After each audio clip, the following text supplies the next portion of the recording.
The Po' Boy Pundits podcast is brought to you by What Lola Wants. Go to WLWPrivateChefs.com for information to reserve top quality chef and restaurant services in the Chicagoland area.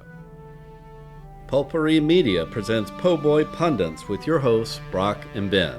This is where we discuss the political headlines that grab our attention and all those little jerks that infuriate us. 100 days in, and... Not even 100, right? Yeah, there-ish. Yeah. And we're already talking about a third term. Because there are ways... Well, no. We aren't talking about it. No, but he threw it out there. Yeah, Trump is talking about it. And his team's talking about it. How they can figure out some way without changing the Constitution. Well, they put Mike Johnson on the spot. And then they put... what did I say her name was? The press secretary? That fucking... Jesus Christ, I hate that woman. I mean, the British version of that word. So... No. Yeah, and then they all got put on the spot, and they were just like, I mean, it can be done. Mike Johnson did mention that it would be hard to get an amendment done. It would be impossible. Let's just say that. Yeah, I mean, there's nothing, because, I mean, originally in the Constitution, it wasn't there. There were no term limits. They had to add it after... FDR. Thank you. Yeah. 3 terms. Yeah. Yeah. And then they went, I mean, he got elected to 4 terms, and he died in the 4th. Really? Yeah. I'm not going to say he got us out of the World War II got us out of the Great Depression, but right. I mean, this is the man who actually, he came in after a dude who was like, I don't know, let's see if it fixes itself, and then was like, okay, I'm going to use federal dollars to put people to work and give you a paycheck. So, I mean, he could have banged as many chicks, which he tried. Look, facial hair. Yeah. And he could have taken a dump on the White House lawn, and he still would have been reelected over and over and over again. So, yes. Until the war was over. And then everybody went, all right, let's pump the brakes. They never thought it would happen, but the circumstances changed that. Would Obama still be president if that was the case? Do you think? No, I mean the tradition was, and you had people who could have run for more who didn't because they. I just used Teddy Roosevelt and Calvin Coolidge are 2 that come to mind that took over early on in the presidency, and they got then were elected in their own right, and then said, well, we're not going to run for another term. Even though they could have. Yeah. And, and all that was because George Washington served 2 terms and left, and that was the precedent. And it was just custom that you did that. Right. We are beyond that. And, again... We crossed that threshold, it's a 1,000,000 to 1 shot. You would end up back with the circumstance that FDR was in which you come in during a financial crisis that then bleeds into a world conflict. That's what's, yeah. Yeah. In which, you try to stay the fuck out of it, but Japan had other ideas. The housing bubble is about to go fucking bonkers. Yeah. Which means I'm going to be stuck here. I think 2 people were talking about that 6 months ago. Yeah, well. When we started hearing the word tranches. Yep. Let's just bring back all of that shit. Which I've decided one of my new classic favorite movies that I apparently have to watch every 6 months is The Big Short. Yeah, we were talking about that. Because it just keeps being more and more relevant as we get further and further away from 08. It's going to happen. And I'm going to get stuck in fucking New Orleans because I can't sell my goddamn house. Yeah. They're going to fuck up my retirement and I'm going to go ape shit. I hate to say it, but yeah, it's another phase in which man, I'm glad I don't own property. So think again, we're on the micro level right here talking about this, but a third,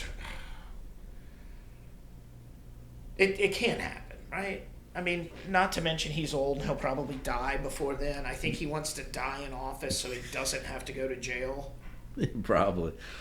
I mean, under normal legal pretense, I don't see how it's possible. Right. Now again, like you said, if there's an I'm blanking on the word, but if there's something going on outside of the United States that we're involved in, that they could then suspend elections until. So you can do that in the United States. I mean, if Congress and they would have to vote on it. Correct. Yeah. Okay. All right.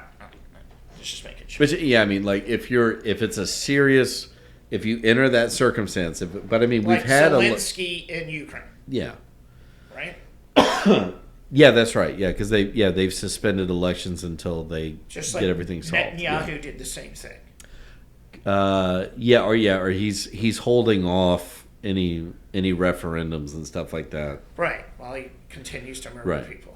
But eventually you do have to like end and of course like unless you're Putin, you don't have to end anything. In the United States, so it's like that's the problem is that we've had elections during civil wars, during world wars. Yes. So there is no precedent in U.S. history that. We're just world wars. Yeah.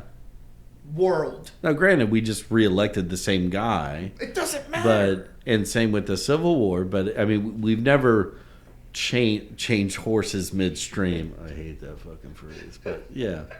But that's the best way of describing it. Like when you're in a conflict. Yeah. But I mean, there is precedent of like it doesn't matter if like the world's fucking falling down. We still hold elections. Right, but okay, I see what you're saying. Congress would have to step in and be like, a lot of shit going on out there. But I think we should just pump the brakes. I think they would have to, but that also creates a constitutional crisis in which it would be really difficult for them to say that like, we're only suspending the presidential election. So they would have to suspend all federal elections. They would have to suspend all, right. Which that is insanely dangerous because then it's like we're just locking everything in as it is now until said conflict is over, which... The people who said we were in conflict could just correct. say we're there. And we've all, where everybody breathing right now has lived through a part of a 20-year war. Yeah. In Afghanistan. Correct. That was like... How many presidents said they were going to end it? Mission accomplished, motherfucker. Mission accomplished. So... early Sylvester Stallone was fighting the Afghans. Right. Just saying. Yeah. No, was that part 3? Patrick Swayze was fighting Soviets in Red Dawn. He was. Chuck Norris was fighting Iranians, I think. Yeah. And Leslie Nielsen was fighting Saddam Hussein. Yep. Arnold Schwarzenegger was... Never mind, we're not going down. Get to the chopper! All right, we're going to move on from... Yeah, we got 6 minutes. Okay, we're going to move on from the third term because that is scary. I guess the scary part is Mike Johnson coming out and saying that, but whatever. So...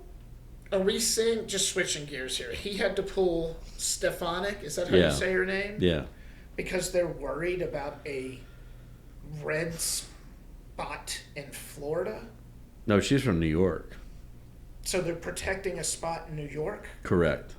Because they have such a small majority in the House. Right.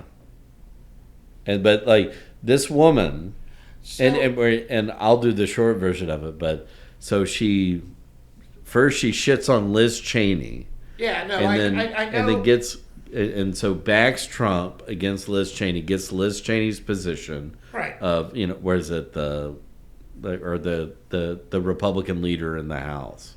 Not the, like, majority leader or whatever it is. Like, not Speaker of the House, but, second down.